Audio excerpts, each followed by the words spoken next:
In this video, I want to show you how you can send an instant message to everybody who's subscribed to a particular event type or types at your organization, at your school.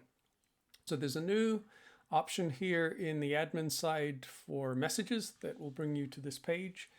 And you can create a message with a title and a body. The title should be brief. It's going to maybe reload this page, going to insist that it be brief. So here we'll say this is my first message. The reason for the limit to characters is that this will appear on a single line. So if you type more than that, it's going to be wasted. And then the message body is going to appear under that. This is also best if you keep it brief, because on some phones, users may only see the first line of this. But this is the message body. Don't miss chapel today, for example.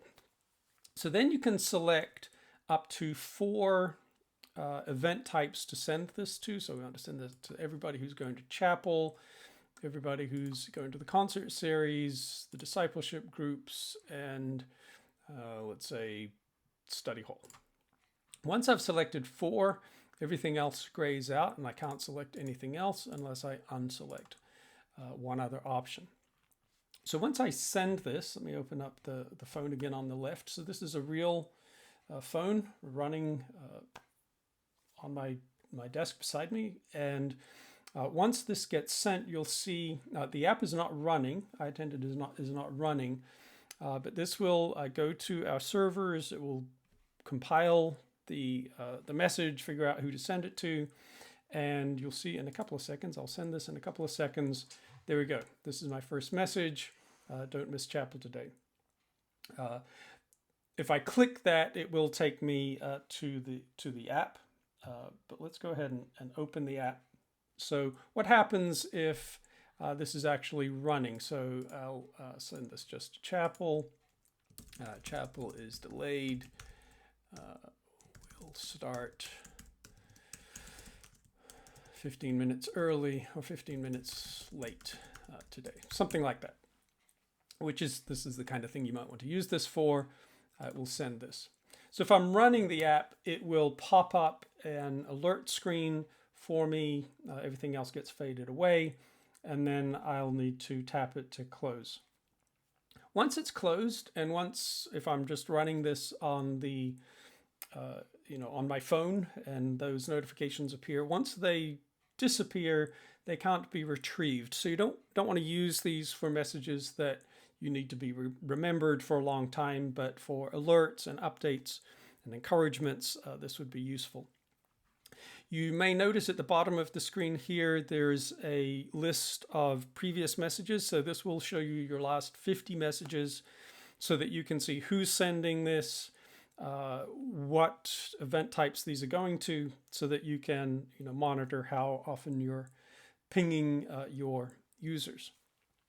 On the app side, if we go to the account screen and look down at subscribed event types, you'll see that there's a new icon where users can turn these notifications off if they want to. So by default, they're going to be open. When the user opens the app, it's going to ask them, will you allow iAttended to send you notifications? If they say no, these won't appear on their phones. So that's another important thing to keep in mind, that there's no guarantee that these are going to appear on users' phones if they've turned notifications off. The other thing that they can do here, though, is turn off notifications for a particular type of event. So if I click the bell beside chapel here, I will no longer get notified for chapel type notices.